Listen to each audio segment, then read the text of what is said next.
Amém, meus irmãos. Louvado seja o Senhor por isso. Bom, vamos dar continuidade. Nós estamos aí numa série, você sabe, o tema dessa série é Nossa Fé. E a gente tem aí navegado, explorado os três grandes símbolos da fé cristã, as três grandes referências da fé cristã, inclusive são símbolos nos quais e pelos quais a nossa igreja, aqui em Belo Horizonte, a Igreja Esperança, se identifica. O primeiro desses símbolos, você sabe, é o credo apostólico, que basicamente é um resumo da fé cristã, afirma a nossa fé na centralidade de Deus, de Cristo, na obra do Espírito, na comunhão da igreja, dos santos. E esse símbolo é um símbolo essencial, ele é anterior, inclusive, à igreja romana, ele é anterior, é basicamente um símbolo de fé do segundo século da igreja. Depois nós temos como referência também o segundo símbolo de fé, a oração do Senhor, que ela basicamente orienta a nossa relação com Deus, como que nós nos relacionamos com esse Deus que é prioritariamente Pai, né? E é nele que nós jubilamos, é nessa relação de adoção de filhos, pelo poder de Deus e pela obra de Jesus no Espírito, que nós chegamos diante de Deus na sua paternidade. E o terceiro símbolo que nós vamos tratar mais para frente é os 10 mandamentos, ou seja, a lei do Senhor, como nós devemos viver depois que afirmamos a nossa fé no Senhor e depois que nós nos relacionamos com Ele, né, como filhos, nós temos uma resposta a tudo isso. Bom, nós estamos aí então explorando a oração do Senhor, e é bom que nós estamos aprendendo a orar, né, isso é muito importante, e nós vamos ler mais uma vez a oração do Pai Nosso, como ela está preservada, né, pelas próprias palavras de Jesus no Evangelho de Mateus. Abra sua Bíblia, capítulo 6, verso 9 ao verso 13. Hoje nós leremos outros 2 textos muito importantes também, em companhia, porque nós hoje vamos tratar do tema, ou da próxima centena, o pão nosso de cada dia nos dá hoje. No domingo passado nós trabalhamos aí o reino de Deus e a sua vontade, né, como um elemento só, e agora nós vamos explorar a providência de Deus. Deus como um Deus que provê o pão, né, um Deus que sustenta as nossas vidas também, agora, na vida temporal. Abra aí, Mateus 6, 9, nós vamos ler até o verso 13. Bom, assim diz a Escritura, a palavra do Senhor, o Evangelho. Portanto, orem assim: Pai nosso que estás nos céus, santificado seja o teu nome. Venha o teu reino, seja feita a tua vontade, assim na terra como no céu. O pão nosso de cada dia nos dá hoje, e perdoa-nos as nossas dívidas, assim como nós também perdoamos aos nossos devedores. E não nos deixes cair em tentação, mas livra-nos do mal, pois teu reino, o poder e a glória para sempre. Amém. Senhor, nós precisamos do teu apoio e do teu suporte durante a comunicação da tua palavra. Pai, nós precisamos de inspiração.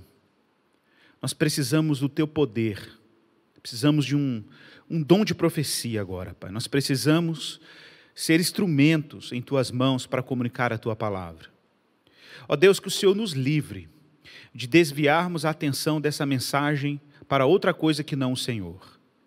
Tudo que pregarmos aqui, tudo que falarmos aqui, envolve, ó Deus, o testemunho de Cristo Jesus, o testemunho do Evangelho, o testemunho do Deus Trino. É para Ele, é concentrada nele que vai essa mensagem, Pai. O que pedimos é que Teu Espírito torne a Tua palavra, palavra de Deus. A palavra que vai ser pregada e anunciada aqui seja a palavra de Deus ao coração daqueles que escutam, daqueles que apreciam, daqueles que se envolvem com a revelação de Deus que aqui é comunicada. Que o Senhor nos ajude, Senhor. Que o Senhor nos fortaleça, que o Senhor insista em usar gente frágil como nós para dar testemunho da Tua palavra. Mas eu também oro por aqueles que escutam, por aqueles que ouvem, para que acolham a palavra de Deus com diligência. Que os seus corações estejam abertos, quebrantados. Que essa palavra chegue onde ela quer e onde ela tem que chegar. Ó Pai, faz jus ao compromisso que Tu mesmo tem com a Tua palavra. Que Tu sejas santificado e glorificado em tudo que dissermos aqui, em nome de Jesus. Amém.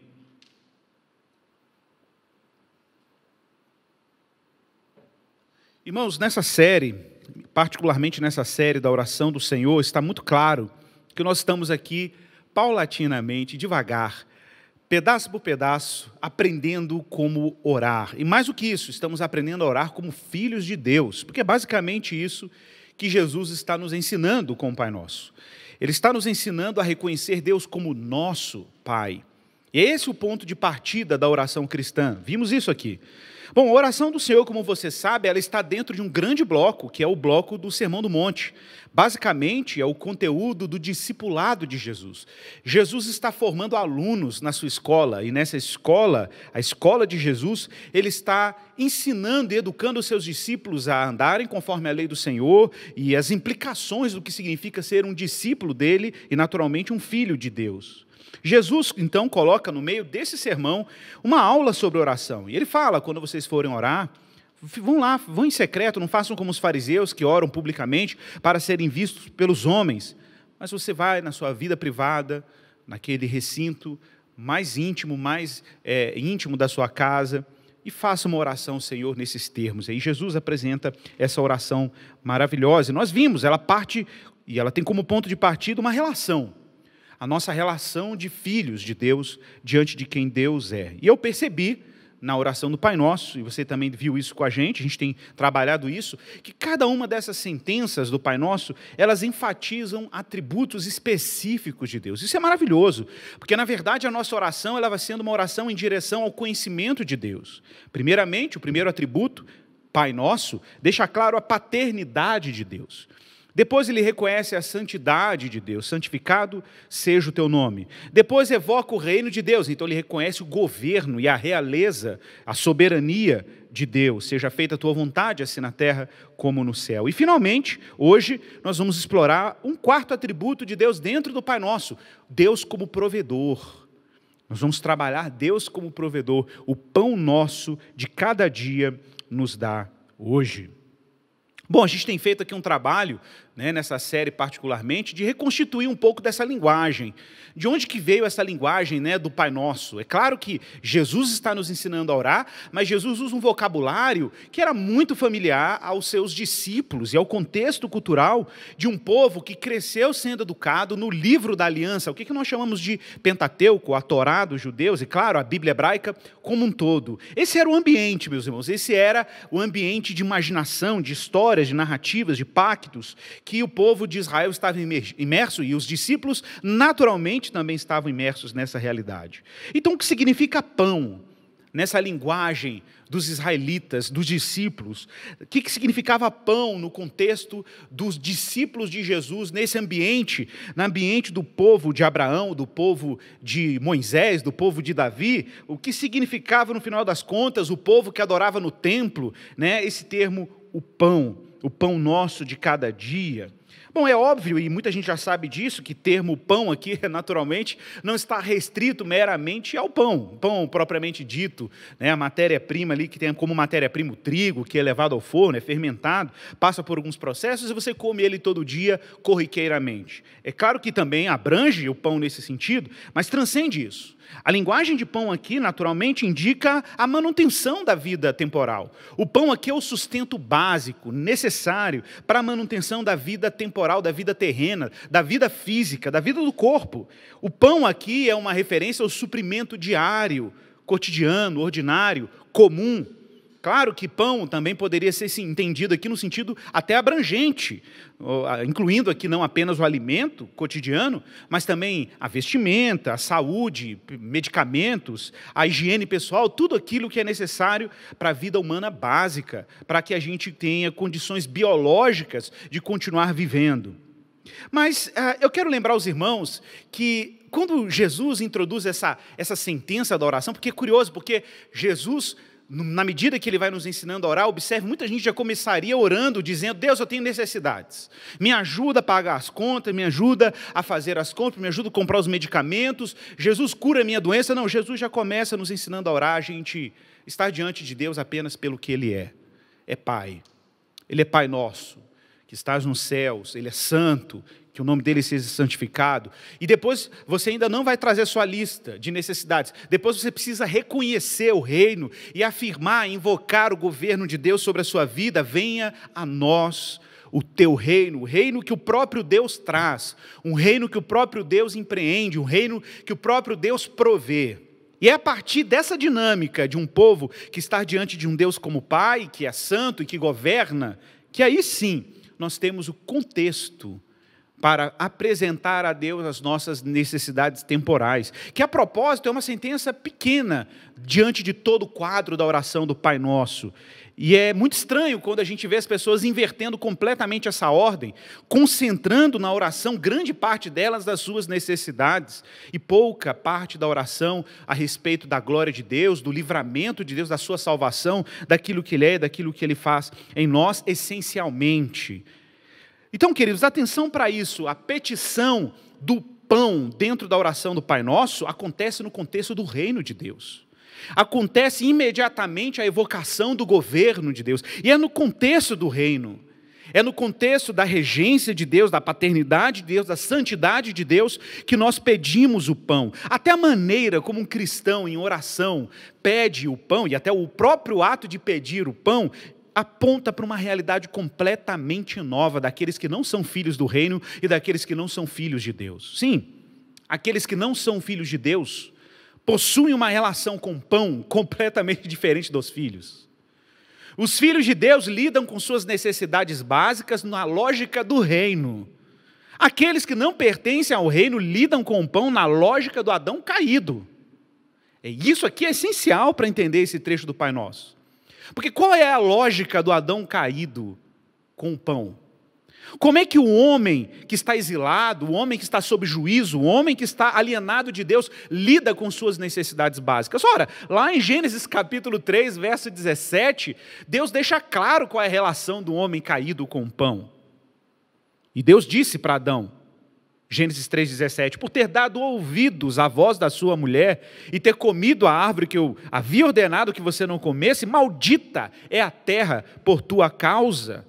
Observe, em fadigas, com cansaço, você obterá dela o sustento durante todos os dias da sua vida. Atenção para algumas ênfases. Todos os dias da sua vida. Ela produzirá também espinhos, ervas daninhas, e você comerá a erva do campo. Agora, verso 19. No suor do teu rosto você comerá o seu pão, até que volte à terra, pois dela você foi formado, porque você é pó, e ao pó voltará. Nós já vimos isso aqui. O pecado, principalmente no domingo passado eu dei essa ênfase, o pecado lançou Adão e Eva para fora do reino. O reino de Deus era esse jardim em que Deus governa e Deus estabelece a sua vontade, a sua palavra, como o centro de ordem da realidade. A ideia era que Adão e Eva desfrutassem plenamente de Deus e dos benefícios de Deus a partir da vontade da sua palavra. É a palavra de Deus que mantinha a ordem do jardim, era a palavra de Deus que dava sentido a Adão e Eva, era a palavra de Deus que provia Adão e Eva com alimento, com o jardim, com os benefícios da graça. Eles viveriam sob a palavra. O centro da agenda de Adão e Eva não eram as necessidades básicas, eles não tinham o ritmo de suas vidas determinados pelas demandas da vida biológica, não, eles viveriam por outras razões, por outro propósito. Mas é incrível como que o pecado ao ser introduzido e a morte ao ser introduzida no mundo, como que o eixo de trabalho e a nossa agenda agora é determinada pela necessidade, pela sobrevivência. Por causa da morte, o medo da morte, a possibilidade da finitude, nós colocamos a nossa agenda agora pautada pela sobrevivência. É a sobrevivência que determina os ciclos da vida humana. Nós, como eu já falei, nós criamos civilizações inteiras. Por causa de quê? Sobrevivência. Sobrevivência. Se você estudar a história das cidades, como que as cidades elas foram criadas ao longo da história da humanidade, elas foram criadas por questão de sobrevivência, por medo. Adão foi lançado no exílio, meu irmão, e agora, com o suor do seu rosto, ele vai comer o seu pão. O pecado lançou o homem a uma vida empobrecida, porque toda a existência humana agora está reduzida à sobrevivência. A sobrevivência. O homem está sempre buscando mais um fôlego para existir. Inseguro, ele até tenta criar meios para estabilizar ou criar um pouco mais de segurança para a sua vida, mas tudo orbita ao redor de comer, viver, ter segurança, saúde, porque o homem está sempre buscando um sobrefôlego. Um sobrefôlego. Mas Deus não quer que apenas sobrevivamos. Não era esse o projeto original de Deus. O projeto original de Deus não era criar um homem para essa criatura ficar sobrevivendo. Deus criou o homem para viver, não sobreviver. Deus criou o ser humano para viver e existir, não meramente para sobreviver, tentando buscar um pouco mais de ar. Mas o texto é claro. O pão nosso vem depois de venha a nós o teu reino.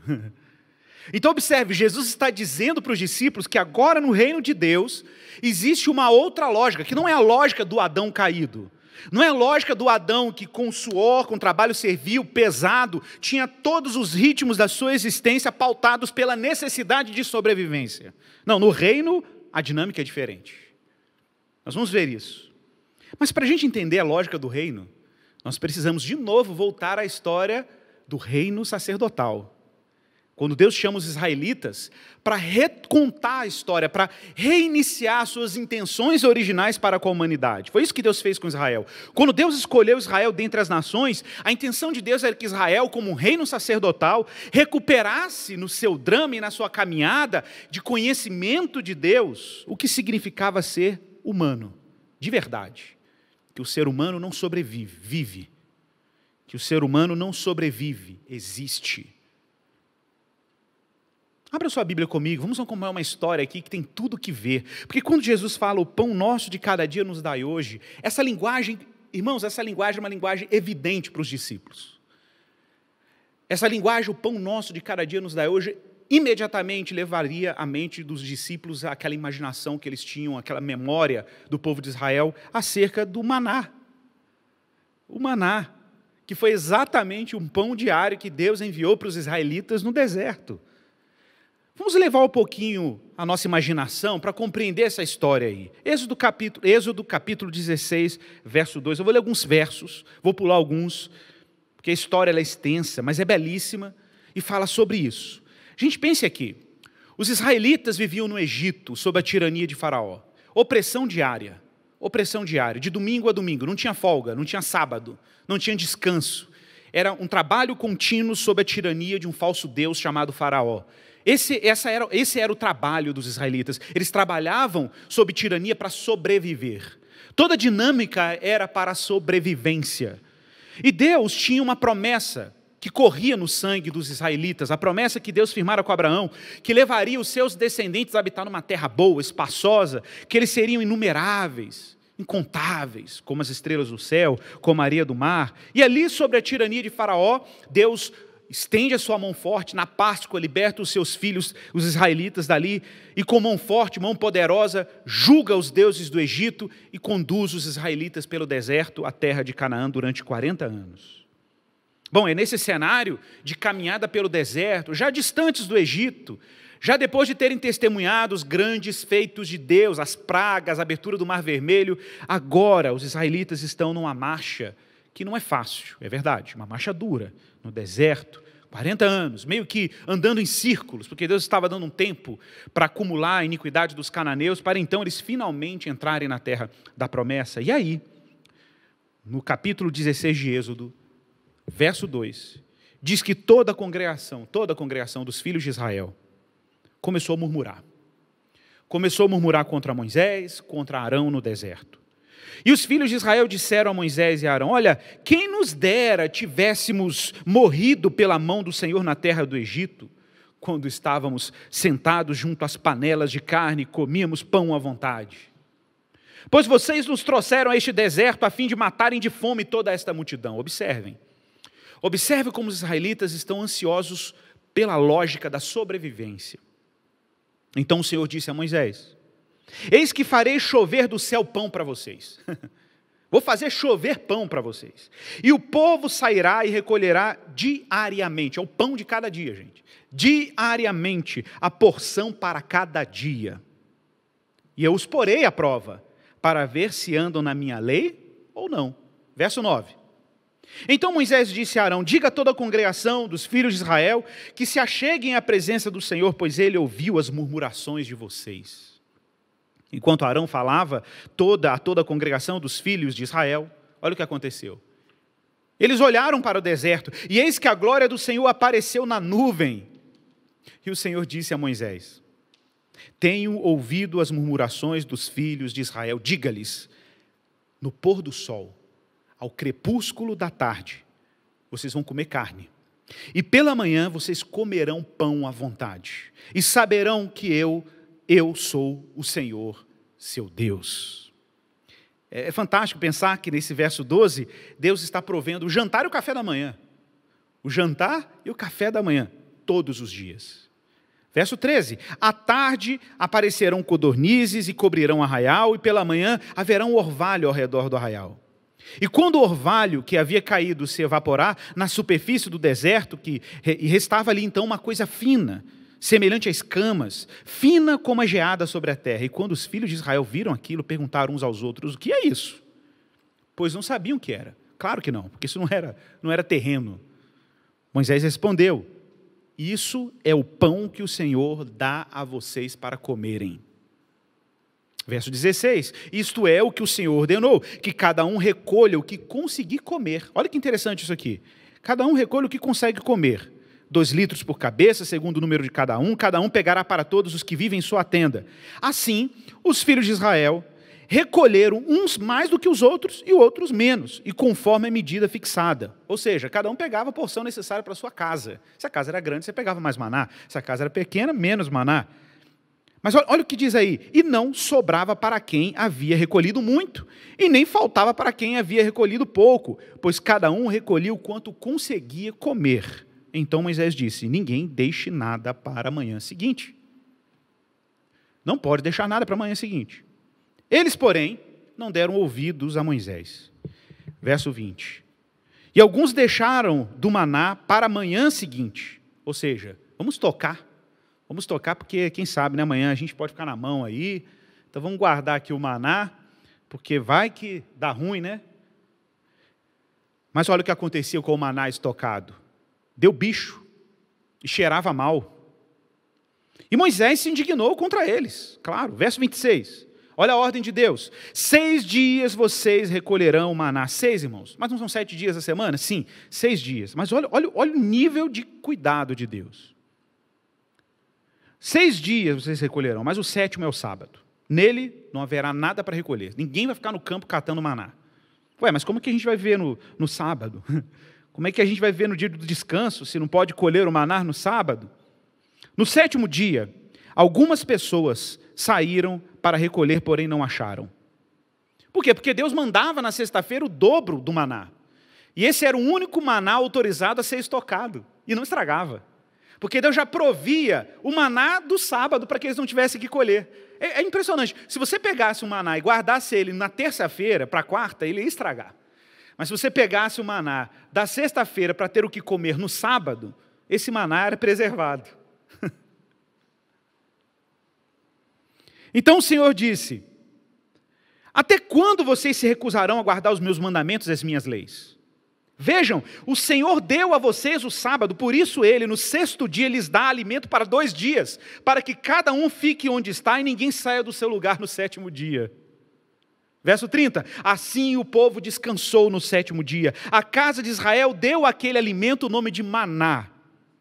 Ele era como semente de coentro, branco e com gosto de bolo de mel. Seja lá o que for, deve ser muito bom. Verso 35, e os filhos de Israel comeram maná durante 40 anos, até que entraram em terra habitada, comeram maná até que chegaram aos limites da terra de Canaã. Extraordinário. Mas, irmãos, veja bem, o que Deus está tentando ensinar para os israelitas é que eles precisam encarar a sua existência como uma existência para além da sobrevivência. O que Deus está tentando ensinar para Israel é recuperar a vocação humana de viver sob os domínios de Deus e viver sobre a realidade do reino de Deus. Que na realidade do reino de Deus nós não precisamos reduzir a nossa vida à sobrevivência, que ela tem muito mais sentido do que isso. Do que uma busca frenética por segurança, por empenho, por trabalho servil, construir uma zona de segurança financeira. Não, o reino de Deus opera por outra lógica. É a lógica da provisão diária. É a lógica de um Deus que governa os seus filhos para uma existência plena diante dele. É a lógica do reino. Por isso que ele falou, olha aqui o verso 27, 28. Até quando vocês recusarão a guardar os meus mandamentos e as minhas leis? Claro, porque no reino de Deus, como vimos no domingo passado, o reino de Deus é baseado na vontade de Deus, no governo de Deus. Então Deus não quer que vivamos para a sobrevivência. Essa não é a lógica do reino. Essa não é a lógica do reino de Deus. Olha, você sabia que o próprio Deus vai explicar isso? Vai explicar isso em Deuteronômio. O próprio Moisés vai explicar o que aconteceu aqui com o evento do maná, em Deuteronômio capítulo 8, verso 2 até o verso 3. Você não precisa abrir, mas escute com atenção. Olha o que Moisés fala com o povo de Israel em Deuteronômio. Já chegando na terra da promessa, já depois dos 40 anos de caminhada. Lembrem-se de todo o caminho pelo qual o Senhor, seu Deus, os guiou no deserto durante esses 40 anos. Lembrem-se, para humilhar vocês, para pôr vocês à prova, para saber o que estava no coração de vocês. Foi para isso. Se vocês guardariam ou não seus mandamentos.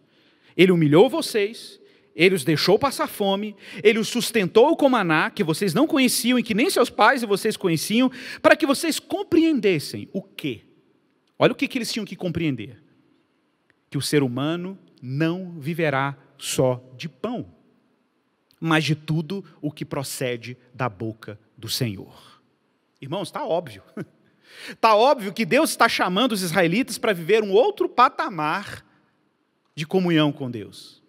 Para viver uma outra relação com Deus, em que a vida não pode ser reduzida meramente à demanda por sobrevivência.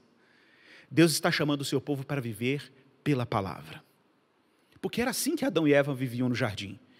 Antes da queda, eles desfrutavam dos benefícios do governo e do reino de Deus. Irmãos, lembrem-se, nós estamos aqui falando do pão depois de invocarmos, venha a nós o teu reino. Se o reino de Deus foi trazido, a dinâmica da sobrevivência é superada e o que entra no lugar é a dinâmica do reino de Deus. A dinâmica da existência. Não é mais sobrevida. É vida. Não foi isso que Jesus falou? Eu vim para que tenham vida e a tenham em abundância. Não foi essa a tentação de Jesus com o deserto, com o diabo? Se tu és o filho de Deus, pede que essas pedras se transformem em pães. E qual foi a resposta de Jesus? Ele citou esse texto de Deuteronômio. Não só de pão viverá o homem, mas de toda a palavra que procede da boca de Deus. Cristãos não vivem pelo pão e a partir do pão. Cristãos vivem da palavra, do que Deus diz. Porque essa é a dinâmica da vida de um filho de Deus, e essa é a dinâmica do reino de Deus. Pois é, num outro momento, lá já nos evangelhos, depois que Jesus passou pelo teste no deserto, faminto, 40 dias, quase que refazendo a jornada dos israelitas em 40 anos, que foi levado para o deserto, foi tentado como os israelitas no deserto, foi privado de pão como os israelitas foram privados de pão, foi testado como os israelitas foram testados, de acordo com Deuteronômio. Jesus, como diz N.T. Wright, é o israelita fiel, que foi fiel ao Senhor até o fim. E por isso, diz o texto, que depois que ele venceu Satanás, os anjos vieram e o serviram. Esse mesmo Jesus agora está ensinando aos discípulos a fazerem o mesmo drama. E lá em Marcos capítulo 8, verso 16, depois da multiplicação dos pães, vejam que interessante. Depois que Jesus olha para aquela multidão faminta e ele se compadece, e Jesus chama os seus discípulos e fala, o que vocês têm? Temos 5 pães, 2 peixes. Jesus multiplica maravilhosamente aqueles pães e aqueles peixes. Gente, depois desse grande evento, acabou tudo aquilo, os discípulos começaram a discutir entre eles, Marcos capítulo 8, verso 16. Não temos pão. Não temos pão. Nossa, Jesus no verso 16 fala assim, Jesus percebendo isso perguntou, por que vocês estão discutindo sobre o fato de não terem pão? Vocês ainda não percebem, nem compreendem? Vocês têm o coração endurecido? Tendo olhos, vocês não conseguem enxergar, e tendo ouvidos, não ouvem. Não se lembram de que quando partiu 5 pães para os 5.000, quantos cestos cheios de pedaços vocês recolheram? E eles responderam, 12. E de quando partiu 7 pães para os 4.000, quantos cestos cheios de pedaços vocês recolheram? Eles responderam, 7. Ao que Jesus lhes disse, vocês ainda não compreendem? Jesus está tentando ensinar, como Deus tentou ensinar os israelitas no deserto, que a lógica do reino não é a lógica de ter uma vida, a agenda e o tempo pautado pela necessidade. A lógica do reino não é uma lógica de sobrevivência. A lógica do reino não é de gente que está desesperada, se apegando ao tempo e ao espaço, olhando para frente, esperando o seu enterro lá na frente. O seu sepultamento e uma alma que se silencia. Não, o reino de Deus é o reino de pessoas que agora têm razões muito melhores para viver. E não aceitam que a sua vida seja pautada pela sobrevivência, mas uma vida pautada pelo que a palavra de Deus prescreve. É uma outra dinâmica. É a dinâmica de filhos que estão diante de um pai que é bom. Irmãos, como isso é contemporâneo, irmãos? Como nós que somos cristãos precisamos de uma admoestação de Jesus como essa, dizendo, vocês ainda não estão compreendendo. Vocês ainda não estão compreendendo que no reino de Deus, meus irmãos, nós não podemos ter os nossos ritmos marcados pela ansiedade, pela tentativa de controle, pela obsessão por controle financeiro e ter a nossa vida o tempo inteiro pautada, afetada pelo que temos ou pelo que não temos. Jesus está nos chamando, queridos, para entrar na realidade de um Deus que é Pai, um Deus cujo tempo e ritmo da nossa existência é pautado pela provisão, pautado pela necessidade de termos Deus como nosso alimento supremo. É claro que Ele vai mandar o pão, é claro que Ele vai mandar o sustento, mas a nossa vida não orbita mais ao redor dessa pauta. A nossa vida é pautada por uma outra razão, por um outro querer, por um outro governo. Agora vejam como isso monta um grande quebra-cabeça. Observe como que a Escritura, desde o Antigo Testamento, vem dando pistas de como deve ser a existência do reino de Deus. Lembre-se, Adão agora tem que trabalhar duro, a sua vida é pautada pela sobrevivência, mas a nova vida no reino é outra lógica. É outra lógica. Gente, nós estamos estudando nessa série o Pai Nosso, como eu falei, está dentro do bloco do Sermão do Monte. E se você der fluxo natural à oração do Pai Nosso, se você continuar naturalmente, em Mateus capítulo 6, vai lendo Mateus capítulo 6, ele fala do Pai Nosso, aí ele fala sobre a hipocrisia dos fariseus, aí de repente Jesus vai, no mesmo capítulo 6, ele vai e fala no verso 19, depois do Pai Nosso, ele fala assim, mantém o fluxo natural. Ele fala, não acumulem tesouros. Na mesma lógica do Pai Nosso, depois que você invocou o reino, depois que você pediu pão, no mesmo fluxo, Jesus vai e diz assim, pensa, um sermão, ele está pregando, ok? Aí Jesus vai e diz assim, não acumulem tesouros. Pare de querer ser rico. Não acumulem tesouros sobre a terra, onde a traça e a ferrugem corroem. Foi exatamente o que os judeus estavam fazendo lá no deserto com Maná, estocando. E Jesus fala, não ajuntem. Não ajuntem porque a traça e a ferrugem vai corroer, os ladrões vão roubar. Verso 20, mas ajuntem tesouros no céu. Observem, Jesus está trazendo uma outra lógica, uma outra realidade, um outro reino, uma outra dinâmica de vida. E Jesus diz, onde traça e ferrugem não corrói, ladrões não escavam e nem roubam. Atenção, gente, acompanhem comigo. Verso 21, Mateus 6, 21. Porque onde estiver o teu tesouro, aí também estará o teu coração. Verso 24. Ninguém pode servir a dois senhores, porque ou irá odiar um e amar o outro, ou irá se dedicar a um e desprezar o outro. Vocês não podem servir a Deus e às riquezas. Tem que escolher qual é o seu rei. Se o seu rei é Deus, Pai, soberano e supremo, que cuida de tudo, que rege tudo, que estabelece a sua vontade, ou se o seu governante é a sobrevivência. Você vai ficar só sendo sobrevivente, tentando buscar um pouco de ar, tentando criar meios de controle sobre a vida. E Jesus é claro, verso 25, por isso digo a vocês, olha aí, isso é um homem contemporâneo, gente. O homem contemporâneo é um homem da sobrevivência. Por isso eu digo a vocês, não se preocupem com a sua vida, ou não estejais ansiosos por coisa alguma. Não se preocupem com o que irão de comer, com o que irão beber, nem com o corpo, nem com o que vocês irão vestir. Agora, olha como Jesus é óbvio.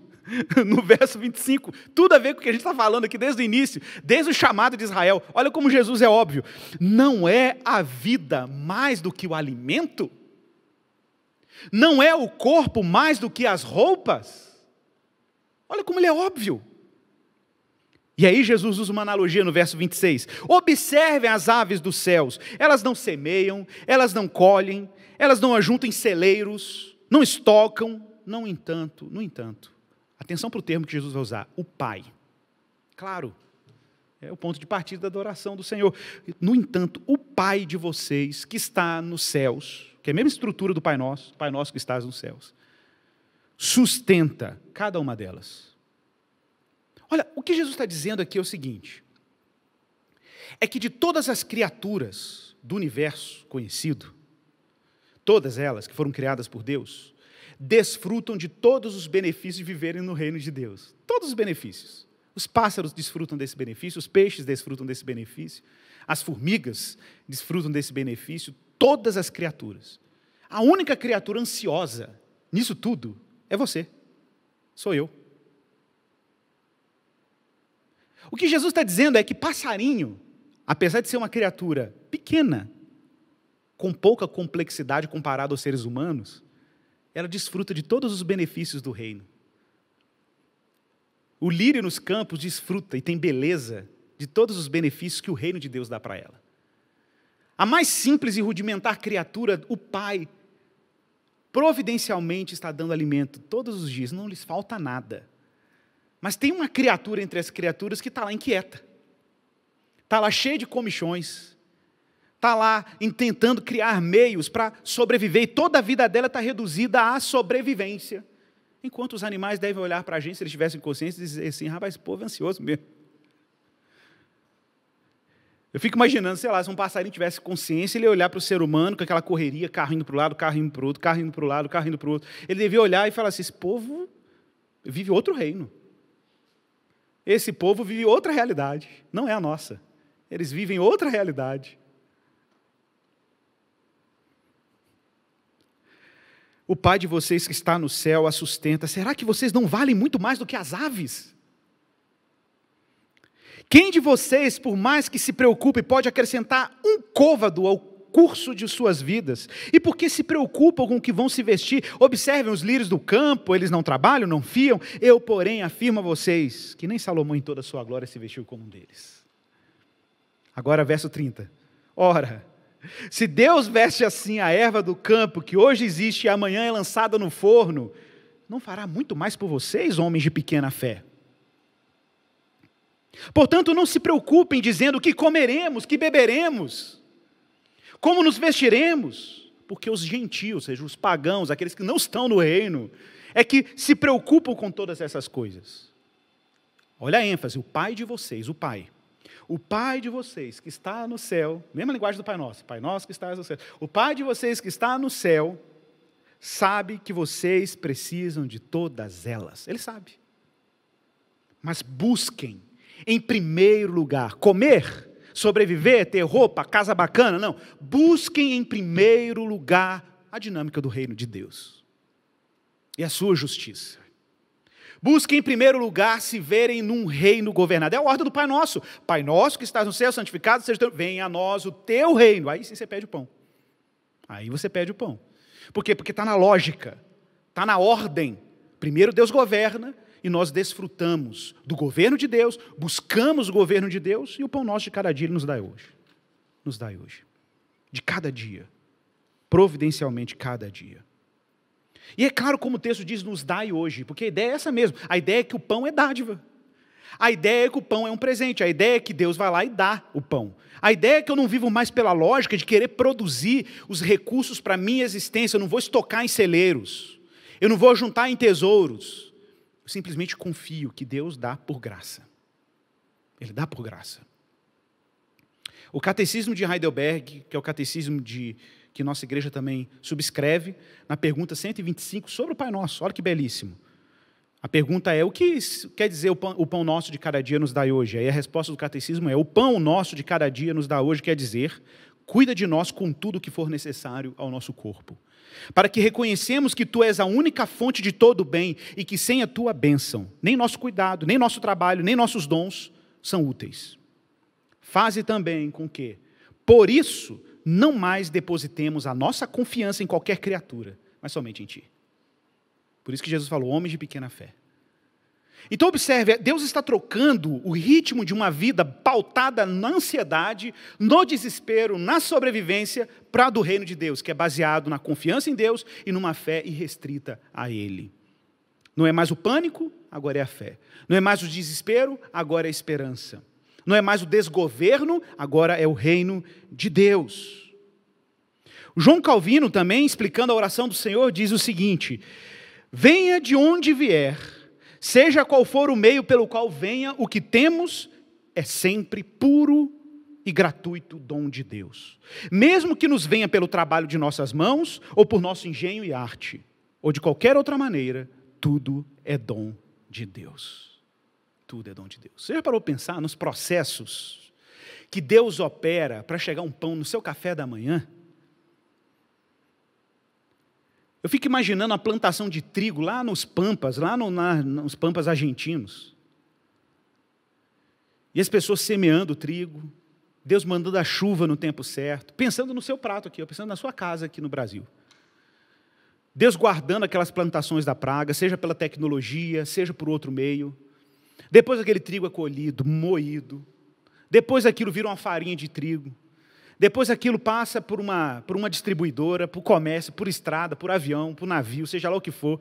Aquilo chega em algum lugar, e nesse lugar isso vai para a padaria. Chega na padaria, Deus vai lá e coloca um homem com um dom, com a arte da padaria, o padeiro, que pega o pão, que põe o pão no forno, que massa, que faz todo um trabalho, e aquilo de repente sai quentinho, no outro dia você vai lá, e tem todo um fluxo de comércio, você compra o pão, põe na sua mesa, e aí você não tem como dizer que aquilo é seu trabalho só. Aquilo é graça, todo o processo foi graça. Cada passo para o seu pão chegar na sua mesa foi graça. Há um complexo processo de graça para que o sustento chegue na sua mesa. Ah, irmãos, nesse momento é aquele momento que a gente quase que canta como salmista, aquele belíssimo salmo, Salmo 104, que fala da beleza do Criador. O Salmo 104 diz, todos esperam de ti que lhes dês de comer. Todos esperam de ti que lhes dês de comer, e de comer ao seu tempo. Se lhes dás, eles o recolhem. Se abres a mão, eles se fartam de bens. Se escondes o rosto, eles se perturbam. Se lhes cortas a respiração, eles morrem e voltam ao pó. Envias o teu espírito, e eles são criados. E assim renovas a face da terra. Que a glória do Senhor dure para sempre. Exulte o Senhor por suas obras.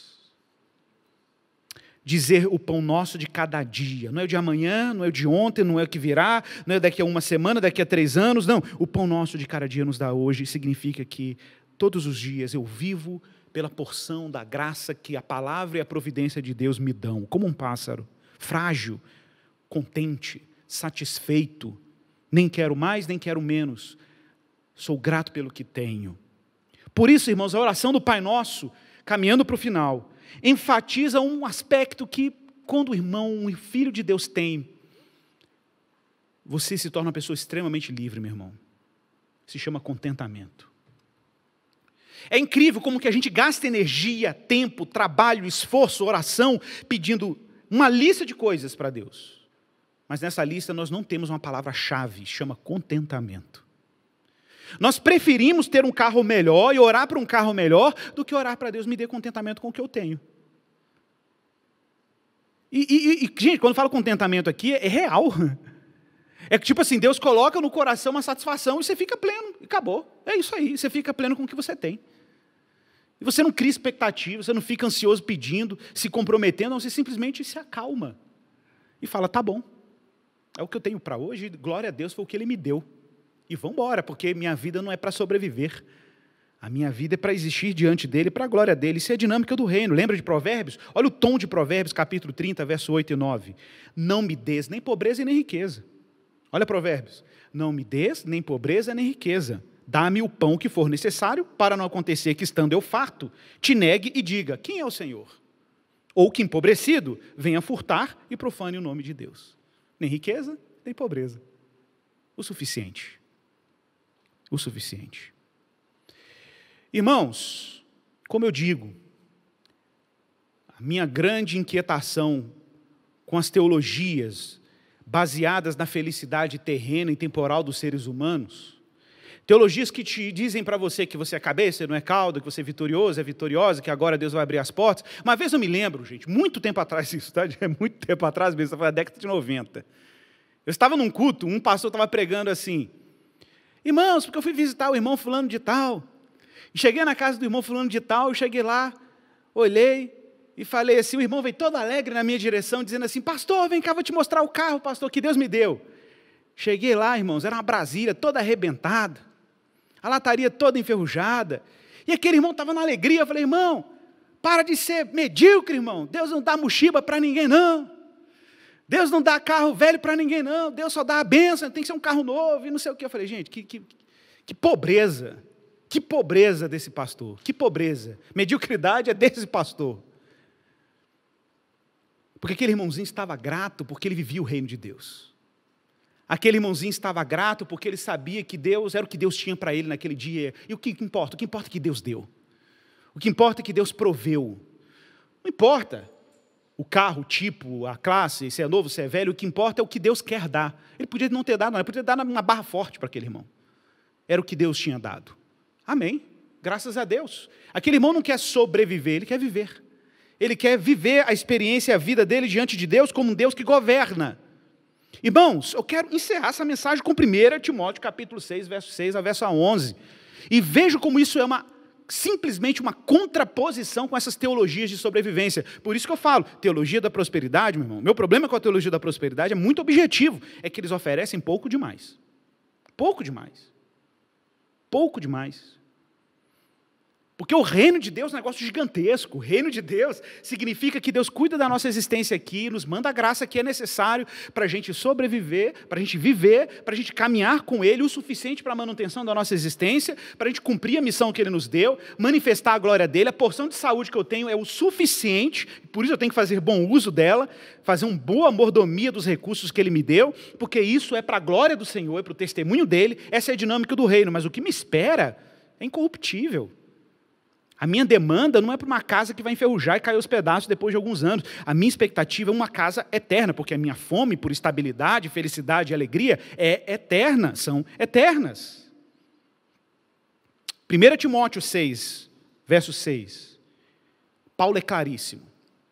De fato, grande fonte de lucro é a piedade. Grande fonte de lucro. A piedade, na linguagem de Paulo, para quem não sabe, é uma referência a toda a vida de um cristão. É muito mais do que moralismo, tá, gente? Isso aqui é muito mais. A piedade é uma vida cristã sob o temor do Senhor, uma vida de obediência, é a vida de quem está no reino. E aí Paulo diz, de fato, grande fonte de lucro é a piedade, com o contentamento. Porque nada trouxemos para o mundo, nem coisa alguma podemos levar dele. Tendo sustento e com que nos vestir, estejamos contentes. Mas os que querem ficar ricos, caem em tentação, em armadilhas, em muitos desejos insensatos e nocivos, que levam as pessoas a se afundar na ruína e na perdição. Porque o amor ao dinheiro é a raiz de todos os males. E alguns nessa cobiça se desviaram da fé e atormentaram a si mesmos com muitas dores. Mas você, homem de Deus, Paulo falando para Timóteo, fuja de tudo isso. Siga a justiça, a piedade, a fé, o amor, a perseverança, a mansidão. Irmãos, o pão é dado. E o pão é nosso, como o Pai é nosso. Não é assim? Pai nosso, que estás nos céus, depois o pão nosso de cada dia nos dá hoje. Até o pão que nós recebemos não é meu, é nosso. O pão é comunitário. A graça é comunitária. A dádiva, meu irmão, em todos os eventos que nós vivemos, a gente vive por outra lógica, o ritmo é outro. Então nós pedimos o pão porque reconhecemos que Deus provê, que Deus cuida. Mas a nossa ocupação não é o pão, a nossa ocupação é o que está no início do Pai Nosso, que vem depois. Nós nos ocupamos com o reino de Deus, nos ocupamos com a santidade de Deus, com a glória do Pai, com essa relação com Ele como filhos de Deus, e o pão a gente pede, e tá bom, seja o que for, mas é o pão de cada dia, é a porção de cada dia.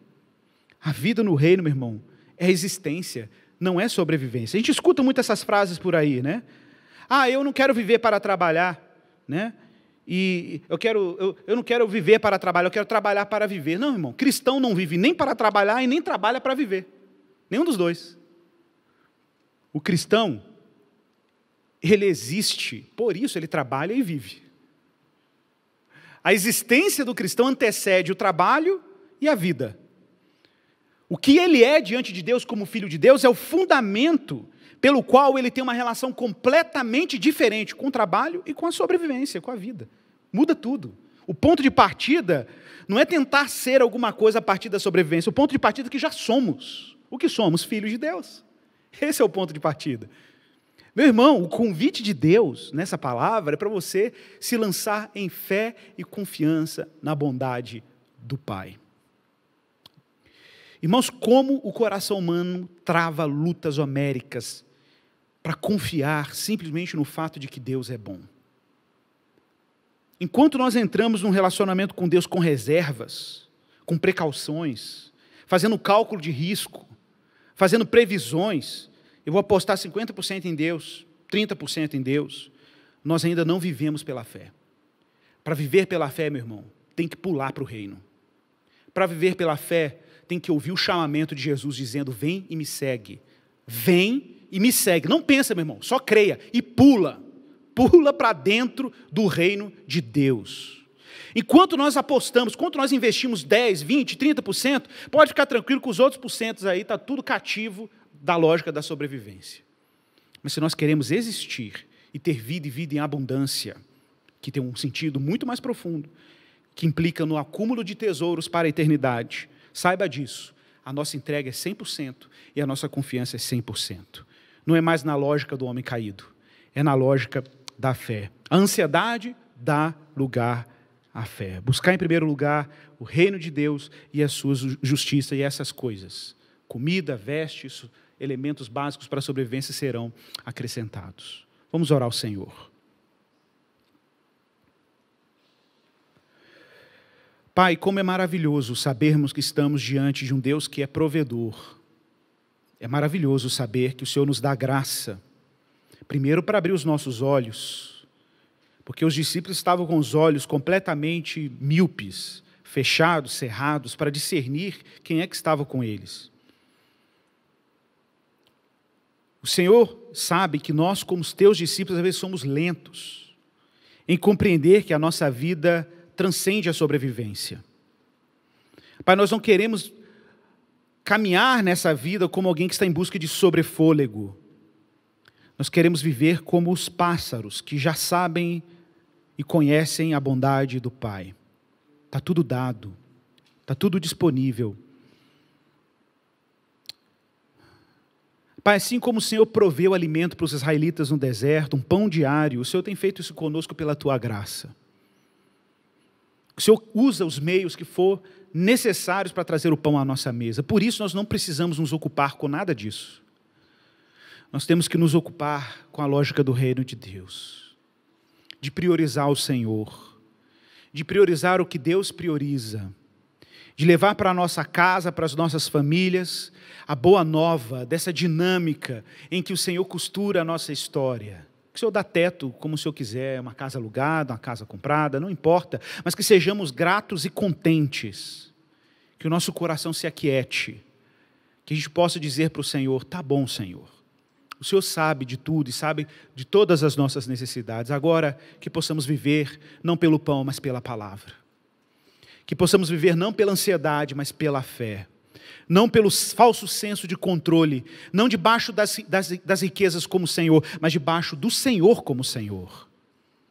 Sim, Pai, é nesse lugar que nós queremos viver. E é a partir dessa relação de filhos de Deus que nós queremos existir perante a Tua presença. É a nossa oração, confiantes na Tua bondade. Em nome de Jesus. Amém e amém.